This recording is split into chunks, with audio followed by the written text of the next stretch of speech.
तैयार किया है। इस गठबंधन के संबंध में जो सबसे जरूरी बात है मैं आपसे साझा करना चाहता हूं। ये गठबंधन सिर्फ कुछ सीट जीत जाने के लिए नहीं किया गया है। ये गठबंधन सिर्फ कुछ लोगों को विधानसभा पहुंचा देने के लिए नहीं किया गया है। ये गठबंधन इस बात के लिए किया गया है कि पिछले 15 साल में विकास का ढोलक पूरी तरीके से फट गया है। ये गठबंधन इस बात के लिए किया गया है कि कब तक आप हमको ठगते रहेंगे। ये सारण की धरती है। महान कवि स्वतंत्रता सेनानी मिश्र जी की भूमि है। ये भोजपुरी के शेक्सपियर कहे जाने वाले भिखारी ठाकुर लिखते थे, नौवा कमाई लोर चुआई बबुआ जयहन देश के ओर। एक बात मुझे बताइए, भिखारी साहब को लिखे हुए दशकों बीत गया, जमाना बीत गया, क्या आज भी हमारी और आपकी माँ जब हम झोला लेकर के दूसरे राज्यों में पढ़ने के लिए, इलाज कराने के लिए और काम करने के लिए जाते हैं तो लोर चुआती है कि नहीं चुआती है? बिरह के बारे में लिखे हुए जमाना बीत गया। विदेशिया नाटक आप लोगों ने देखा होगा, काहे गए कलकत्ता ये सजनी। आजकल कलकत्ता नहीं जाते हैं, दिल्ली जाते हैं, बेंगलोर जाते हैं, ग्वालियर जाते हैं, इंदौर जाते हैं, चेन्नई जाते हैं, केरल जाते हैं। क्या हमारा पलायन रुका है? आज कोई शेक्सपियर नहीं है भोजपुरी में, भिखारी ठाकुर नहीं है, वो गाने बिरह के नहीं लिखे जा रहे हैं, लेकिन हमारा पलायन होना नहीं रुका है और पलायन का दर्द नहीं बंद हुआ है। बोलिए, ऐसी बात है कि नहीं है? इसीलिए मैं कहता हूं कि ये चुनाव खास है। ये चुनाव खास इसलिए है कि 5 साल में एक बार हमको मौका मिलता है कि रोज जिन तकलीफों को हम झेलते हैं उस तकलीफ को हम बदल सकें। जो रोज बरोज की हमारी समस्याएं हैं उन समस्याओं से हम निजात पा सकें। हम ऐसे इंसान का चुनाव कर सकें जो हमारे दुख सुख में खड़ा होता है। और आप सब अपने दिल पे हाथ रख करके कहिए कि सतेंद्र जी ऐसे व्यक्ति हैं कि नहीं हैं। इसीलिए मैं आपसे कहने आया हूं, पार्टी मत देखिए, झंडा मत देखिए, चेहरा मत देखिए, बस एक बात याद रखिएगा, किसी भी मंजिल को पाने के लिए पहले कदम की जरूरत होती है। किसी भी घर को बनाने के लिए पहली ईंट की जरूरत होती है। जैसे बूंद बूंद घड़ा भरता है, वैसे ही एक एक विधायक को जिताने से बहुमत मिलता है। अगर आप चाहते हैं कि बिहार में बदलाव हो, और ये बदलाव क्यों जरूरी है, माँ बहनें यहाँ बैठी हुई हैं, आप में से भी बहुत सारे ऐसे विद्यार्थी जो झोला लेकर के माथा पर आटा लाद करके पटना में जाते होंगे रेलवे का तैयारी करते हुए, तो जब रोटी बनाते हैं तो रोटी को पलटना पड़ता है ना, नहीं पलटेंगे जर नहीं जाएगा रोटी। 15 साल हो गया इस सरकार को। सरकार पलटना चाहिए कि नहीं पलटना चाहिए? सब लोगों की सहमति है? हाथ उठा करके बोलिए, सहमत है ना? अगर सरकार पलटना चाहते हैं तो जैसे बूंद बूंद घड़ा भरता है तो बूंद बूंद घड़ा खाली भी हो जाता है। मन में कोई धड़ी धोखा नहीं रखिए, लेने देने पार कर देना है, ई पार की ऊपर सतेंद्र जी को विधानसभा पहुंचाना है। इसीलिए हम आपसे ये कहना चाहते हैं कि ये चुनाव खास है। इसमें 2 बातों का ध्यान रखने की जरूरत है। पहला तो ये उड़न खटोला लेकर के नहीं बैठे, कोई बात नहीं, अरे आपको कौन नहीं जानता है। आप ऐसा कैंडिडेट थोड़ी हैं कि बरसाती मेढक की तरह आए हैं चुनाव लड़ने के लिए। आप तो इनके बीच में रहने वाले आदमी हैं। आपको अपना चेहरा दिखाने का जरूरत नहीं है। आपका काम बोलेगा, लोगों के लिए जो आपने लड़ा है इनका ईमान बोलेगा। इसकी चिंता मत कीजिए। मैं कह रहा था कि चुनाव में 2 चीजों का ध्यान रखना पड़ेगा। पहला तो ये उड़न खटोला लेकर के लोग घूम रहे हैं, अब बुतरू सब उसको चील गाड़ी बोलता है। हम लोग भी पीछे पीछे दौड़ते थे और कहते थे चील गाड़ी जा रहा है। चील गाड़ी पे जो घूमने वाले हैं वो आ करके बिहार में इधर उधर की बात करते हैं, उनको पता ही नहीं है बिहार का मुद्दा क्या है। कहते हैं ना, जाके पैर न फटे बिवाई, ऊका जाने पीड़ पड़ाई। उनको क्या मालूम है कि बिहार के नौजवान किन समस्याओं से जूझ रहे हैं। उनको क्या मालूम है कि बिहार के किसान किन समस्याओं से जूझ रहे हैं। उनको क्या मालूम कि बिहार के लोगों की तकलीफ क्या है। उनके लिए तो चुनाव सीजन है, जैसे परवल में सीजन पर होता है, तो चुनाव सीजन है उनके लिए। सीजन में आए हैं, घूम घाम के चले जाएंगे। लेकिन बिहार के जो नौजवान हैं वो जानते हैं कि उनकी स्थिति क्या है।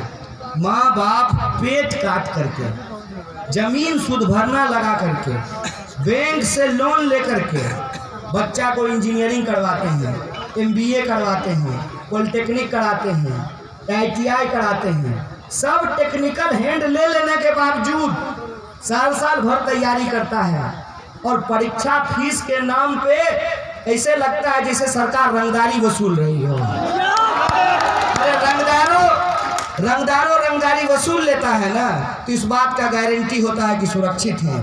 सरकार परीक्षा फीस वसूल लेती है, लेकिन इस बात का गारंटी नहीं होता कि परीक्षा होगी। और अगर परीक्षा होती है तो परीक्षा के परिणाम से पहले ही, परीक्षा हॉल से पहले ही प्रश्न पत्र लीक हो जाता है। आप बताइए। और ये बात मैं कोई आपके बीच पहली बार नहीं कर रहा हूँ। मुझे हसुआ के ब्याह में खुरपी का गीत गाने का आदत नहीं है, लेकिन एक बात मैं आपको याद दिलाता हूँ। जनगण मन यात्रा के दौरान ये लोग मौजूद हैं हमारे साथ। जब हम सभा करने के लिए आए थे तो मंच पे लोग मौजूद थे और यही सब बात हम कह रहे थे। हम कह रहे थे कि बिहार का सबसे बड़ा सवाल रोजगार का सवाल है। कुछ बुतरू सब हमारा बात सुना नहीं, गाड़ी पे पत्थर मारने आ गए। हम बोले रे चिलका, माइक बेटा भागने वाला हम नहीं हैं। रपेट के जो हमारा सवाल है उस पर लड़ेंगे और तुमको हरा करके छोड़ेंगे। इस बात को याद रखना। और जो मुद्दा हमने उठाया है रोजगार का, जो मुद्दा हमने उठाया है समान काम के समान वेतन का, हम जानते हैं कि आंगनवाड़ी की महिला के साथ क्या होता है, उनको वेतनमान कितना मिलता है। किताब में थोड़ी पढ़े हैं, मेरी माँ ही आंगनवाड़ी में काम करती है, किताब में नहीं पढ़े हैं गरीबी। हम टीवी पे LED स्क्रीन लगाए थे भाजपा के मंत्री जी, LED स्क्रीन पे हम गरीबी नहीं देखे हैं, अपने आंख से देखे हैं। हम जानते हैं कि बिहार की समस्या क्या है, हमको मालूम है कि स्कूलों में क्या होता है। एक ही गणित पढ़ाने के 3 तरह के मास्टर होते हैं, एक अस्थाई, दूसरा नियोजित और तीसरा अतिथि। क्या है भाई, आप मुझे बताइए कि खेत में काम करने वाला 2 व्यक्ति के हाथ में आपने कुदाल थमाया है, एक को दीजिएगा 100 रुपया, दूसरे को दीजिएगा 50 रुपया। ये न्याय है कि अन्याय है? इसीलिए हमने कहा है कि हम समान काम का समान वेतन लागू करेंगे। इसीलिए हमने कहा है कि जो आंगनवाड़ी हैं, आशा वर्कर हैं, उनके वेतनमान को बढ़ाया जाएगा। इसीलिए हमने कहा है कि बिहार में जो नौजवान हैं उनके रोजगार की गारंटी की जाएगी। इसीलिए हमने कहा है कि आप इधर उधर की बात कीजिए। एक शेर कहा जाता है ना, तू इधर उधर की बात न कर, ये बता कि काफिला लुटा कैसे। आप इधर उधर की बात मत कीजिए, आप बताइए कि आपने अपने वादों को कितना पूरा किया है। दूसरे का गलती गिनाने से हमारी गलती छुप जाएगी क्या? दूसरे को गाली देने से हमारी प्रतिष्ठा बढ़ जाएगी क्या? इसी को ही कहते हैं चलनी दुसलक सूप को। अपने आपके पास इतना छेद है, एक भी वादा आपने पूरा नहीं किया है, एक भी सवाल का आप जवाब नहीं दे रहे हैं, और हम लोगों को 30 साल पीछे धकेलना चाहते हैं। आपकी हर कोशिश को नाकाम करेंगे। बिहार इस बार 30 साल पीछे नहीं 30 साल आगे जाएगा। इस बात को याद रखिएगा कि हम भूलने वाले लोग नहीं हैं। गजनी सिनेमा चल रहा है बिहार में कि हम लोगों को शॉर्ट टर्म मेमोरी लॉस हो गया है। सब याद है, सब याद है, क्योंकि ये धरती ज्ञान की धरती है। भगवान बुद्ध को भी बिहार में ही आकर के ज्ञान की प्राप्ति हुई थी। और जब ये ज्ञान की धरती है तो हमको ये याद है कि आपने किस तरीके से हमको ठगा है। बोलिए, मिल गया 15 लाख रुपया? किसके खाते में 15 लाख रुपया है? जरा हाथ उठाइएगा। एक को के हाथ में। यही सवाल अपने किसी भाजपा के मित्र से भी पूछिएगा कि दोस्त, सब बात ठीक है, चुनाव होते रहेगा, राजनीति होती रहेगी, समाज नीति को हम बिगाड़ना नहीं चाहते हैं। चाय पीते पीते बिना चर्चा किए सवाल पूछ लीजिएगा कि हमारे खाते में नहीं आया, अगर तुम्हारे खाते में आ गया है तो हम वोट देने के लिए तैयार हैं। बोलिए, किसके खाते में आया है? मिला हर साल 2 करोड़ नौकरी? तो खाली सपना दिखाइएगा। कितना बार? काठ की हारी बार बार नहीं चढ़ती है, एक बार चढ़ा लिए तो ठीक। और दूसरी जो सबसे जरूरी बात, एक तो मुद्दे की बात कि इस बार का चुनाव बिहार के मुद्दे पे होगा, इधर उधर के सवाल पे नहीं होगा। और दूसरा सबसे जरूरी बात जो हमने आपको कहा कि इस बार के चुनाव में 2 महत्वपूर्ण चुनौतियां हैं। पहली चुनौती ये है कि हम बिहार में बिहार के मुद्दों पर, बिहार के लोगों के सवाल पर चाहते हैं कि यह चुनावी विमर्श हो और जो मुस्तकबिल बिहार का तय किया जाए, जो जनमत मिले वो बिहार के मुद्दों पर मिले, वो रोजगार के सवाल पे मिले, आप तमाम लोगों के आत्मसम्मान के सवाल पे मिले। और दूसरी सबसे बड़ी चुनौती ये है कि जनमत तो हम लोग देते हैं, हर 5 साल में विधायक चुनते हैं। ऐसा थोड़ी हुआ है कि जब से देश आजाद हुआ है कभी नहीं हुआ है कि चुनाव नहीं हुआ है। अरे फसल नहीं होता है, नौकरी नहीं मिलती है, महिलाओं के साथ अत्याचार नहीं रुकता है, मान सम्मान नहीं मिलता है, भेदभाव नहीं बंद होता है, लेकिन चुनाव चलते रहता है। तो जो दूसरी चुनौती है वो चुनौती इस बात की है कि जिस लोकतांत्रिक प्रक्रिया में जनता मालिक होती है, वो प्रक्रिया ये है कि बूढ़ा हो या नौजवान, काला हो या गोरा, मोटा हो या पतला, अमीर हो या गरीब, फॉर्चूनर पे चढ़ने वाला हो कि हेलीकॉप्टर पे उड़ने वाला या टुटलका एवं साइकिल पे अपनी जिंदगी गुजर बसर करने वाला, सबका वोट बराबर होता है। और ये जो आपका हक है, ये जो आपका अधिकार है, उसी अधिकार की ताकत है कि उड़न खटोला कभी कभी जमीन पर आपके गांव में आ जाता है। और ये जो आपकी ताकत है, उस ताकत का ही ये असर है कि नेता आपके सामने हाथ जोड़ करके खड़े हो जाते हैं, हाथ जोड़ लेते हैं, कहिएगा तो लेट जाएंगे, बोलिएगा तो मुर्गा भात खिला देंगे। खा लीजिए मुर्गा भात, कोई दिक्कत नहीं है, मुर्गा भात खाइए, क्योंकि अपने फूफा के घर से वो आपको मुर्गा भात नहीं खिला रहा है।